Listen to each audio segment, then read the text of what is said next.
अस्सलाम वालेकुम, welcome to my YouTube channel. मैं Faisal Farooq Global Vision Overseas Consultant Mandi Bahauddin से। दोस्तों, आज की वीडियो में मैं आपको बताऊंगा ग्रीस, जिसको हम यूनान भी कहते हैं, यूनान का वर्क परमिट जिन लोगों का आया हुआ है वो इसको कैसे प्रोसीड करेंगे, इसके कितने स्टेप्स हैं, इसके लिए कौन कौन से स्टेप्स को फॉलो करना है, कौन कौन से डॉक्यूमेंट्स आपको रिक्वायर्ड हैं। तो ये सब डिटेल आज की वीडियो में हम देखेंगे।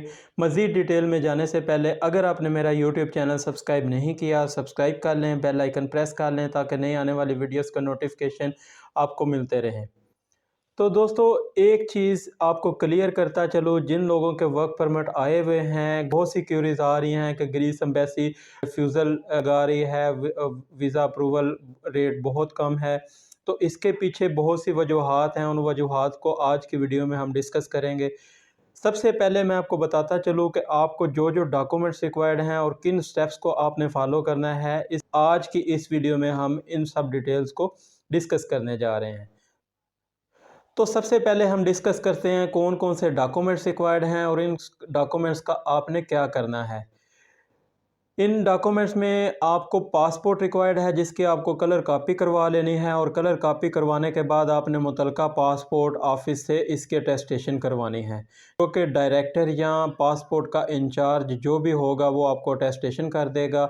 नेक्स्ट आपको FRC रिक्वायर्ड है, पुलिस करैक्टर सर्टिफिकेट रिक्वायर्ड है, आपका बर्थ सर्टिफिकेट रिक्वायर्ड है, और आप अगर मैरिड हैं तो मैरिज रजिस्ट्रेशन सर्टिफिकेट भी आपको रिक्वायर्ड होता है।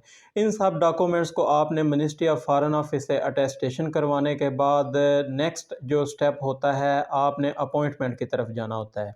ग्रीस एम्बेसी से अपॉइंटमेंट आप ख़ुद भी हासिल कर सकते हैं, आप ख़ुद भी शेड्यूल कर सकते हैं, और अगर आप ये समझते हैं कि आपको अपॉइंटमेंट नहीं मिलेगी तो आपने क्या करना है, मार्केट में कुछ एजेंट्स बैठे हुए होते हैं जो कि आपको पेड सर्विसेज पर अपॉइंटमेंट अवेल कर देते हैं। तो आप ये सर्विसेज कुछ पैसे दे के हासिल कर सकते हैं।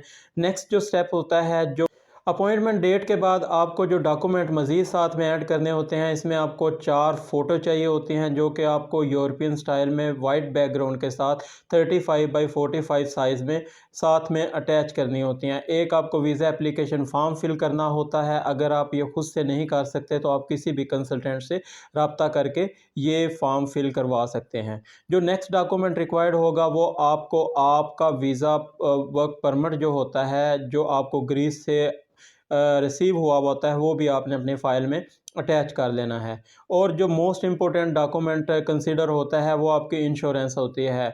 नॉर्मली तो ग्रीस का जो वीज़ा होता है सीज़नल, जो कि 6 मंथ से 9 मंथ तक का हो सकता है, इसके लिए आपको 1 साल की इंश्योरेंस लगानी होती है। ये 2 से 3 महीने इस वजह से ऐड किए जाते हैं ताकि आप वहाँ पे जाएं, और ओवरस्टे होते हैं तो आपको कोई इशू ना हो, या वीज़ा रिन्यूअल पे थोड़ा सा टाइम लग जाता है, तो उस सिनेरियो में आपकी ये इंश्योरेंस रिकवर करती रहे आपको। ये सब डॉक्यूमेंट जब आप पूरे कर लेंगे, डॉक्यूमेंट्स पूरे करने के बाद आपने ग्रीस एम्बेसी का जो रिप्रेजेंटेटिव होता है या एम्बेसडर होता है, वो आपसे ये डॉक्यूमेंट सबमिट कर लेता है। सबमिशन के बाद आपको ग्रीस एम्बेसी से एफिलेटेड जो मेडिकल सेंटर होते हैं उनकी एक लिस्ट दे दी जाती है, जो कि आपने अपना मेडिकल वहाँ से जाके करवाना होता है। मेडिकल करवाने के बाद आपको 1 वीक का नॉर्मली टाइम दिया जाता है। इस 1 वीक के बाद आपको एम्बेसी दोबारा हाज़िर होना होता है, और आपका जो नेक्स्ट टूर होगा या नेक्स्ट विज़िट होगा ग्रीस एम्बेसी में, वहाँ तब जाके आपका इंटरव्यू होता है। जो आपकी मेडिकल रिपोर्ट होगी वो भी साथ आपकी वीज़ा एप्लीकेशन फॉर्म के साथ अटैच कर दी जाती है, और इसके बाद एम्बेसडर आपका इंटरव्यू लेता है। जो एम्बेसडर आपका इंटरव्यू लेगा, इसमें कुछ पर्सनल क्वेश्चंस होते हैं, कुछ आपके वर्किंग एक्सपीरियंस के बारे में होते हैं, और नेक्स्ट स्टेप आपके जो नेक्स्ट क्वेश्चंस होंगे वो आपके एम्प्लॉयर के रिगार्डिंग और आपके वर्क परमिट के रिगार्डिंग होंगे। इन सवालों में सबसे पहले आपकी पर्सनल इंफॉर्मेशन पूछी जाती है, जिसमें आपका नाम, आपकी वल्दियत, आपके मदर, आपके सिबलिंग्स के बारे में पूछा जा सकता है। नेक्स्ट स्टेप जो होता है, आप क्या कर रहे हैं, कितनी अर्निंग कर रहे हैं, क्या आपका वर्क एक्सपीरियंस है, उसके बारे में पूछा जाता है। और इसके बाद जो आपका वर्क परमिट आपने हासिल किया हुआ है वो किस तरीके से हासिल किया है, किस बंदे ने आपको प्रोवाइड किया है, जिसमें आपका एम्प्लॉयर हो सकता है, अगर आपका कोई कज़न, कोई अंकल वगैरह जो भी आपका रिलेटिव होगा जिसने आपको हेल्प की होगी वर्क परमिट हासिल करने में, उसका आप बता सकते हैं। और अगर आपने ये वर्क परमिट खुद से कन्वर्सेशन करके ऑनलाइन मंगवाया है तो ये भी आप बता सकते हैं। इसके बाद आपकी जो वर्क परमिट की डिटेल होती है वो पूछी जाती है, जिसमें आपके एम्प्लॉयर का नाम होता है, आपको किस इलाका में किया जा रहा है हायर, आपकी पर आवर क्या सैलरी होगी, डेली वेजेस क्या होंगी, वीकली बेसिस पे आपकी कितनी वेजेस होंगी, क्या आपकी सैलरी होगी और कितने आवर्स आपको वीकली बेसिस पे वर्क अलो होगा। आया कि आपको वर्क परमिट के लिए ओवर टाइम है वो आपको अलो है या नहीं है, ये सारी चीज़ें आपसे पूछी जाती हैं। ये कॉन्फिडेंट हो कि आपने इस चीज़ का जवाब देना है होता है। और इसमें एम्बेसडर एक और एडिशनल कुछ क्वेश्चन पूछता है कि जब ये आपका वर्क परमिट एक्सपायर हो जाएगा या ये आपकी मुद्दत पूरी हो जाएगी तो इसमें आप नेक्स्ट स्टेप आपका क्या होगा। तो इसमें दोस्तों आपने सिंपल यही बताना होता है कि देखेंगे आपका अगर वर्क परमिट रीन्यूअल मिलता है तो ठीक है, नहीं तो आपने वापस आना है। आपने कभी भी अपने फ्यूचर प्लान्स और वो जो सुहाने ख्वाब आपने सजाए हुए हैं इटली, फ्रांस, जर्मनी वगैरह जाने के, वो आपने उसको डिस्क्लोज़ नहीं करना। तो ये सिंपल सा इंटरव्यू है, अगर आपको उसको सेटिस्फाई कर देते हैं और आप उसके सारे सवालों का इत्मीनान से जवाब दे देते हैं। अच्छा दोस्तों, एक कॉमन चीज़ आपको बता दूं कि हम लोग पाकिस्तानी स्पेशली या एशियंस आप कंसिडर कर सकते हो, हम आई कांटेक्ट रखे बगैर बात करते हैं। तो गोरों के नज़दीक जब आप आई कांटेक्ट कायम नहीं कर सकते तो इसका मतलब है कि आप झूठ बोल रहे हैं। इसमें आपने एक चीज़ का ख्याल रखना है कि गोरे के साथ या एम्बेसडर या काउंसलर जो भी होगा उसके साथ आप जो भी बात करोगे आई कांटेक्ट के साथ करोगे, उसकी आंखों में आंखें डाल के बात करोगे और इत्मीनान से, भरोसे के साथ आपने जो भी जवाब देना है वो आपने उसको इत्मीनान, खुद इत्मादी के साथ उसको जवाब देना है। तो ये सब जब आप स्टेप्स फॉलो कर लेते हैं तो इन स्टेप्स के बाद होपफुली आपको ये वीज़ा अलॉट हो जाता है। अगर आपसे सवाल, फॉर एग्ज़ाम्पल आपसे वो पूछता है कि आपने कहाँ जाना है और आपको पता ही नहीं, आप वहाँ पे मुंह बना के बैठे हुए होंगे, तो डेफ़िनेटली वो बंदा भी कंफ्यूज हो जाएगा कि इसमें कोई हैंकी-पैंकी है या इसने कोई दो नंबरी की हुई है।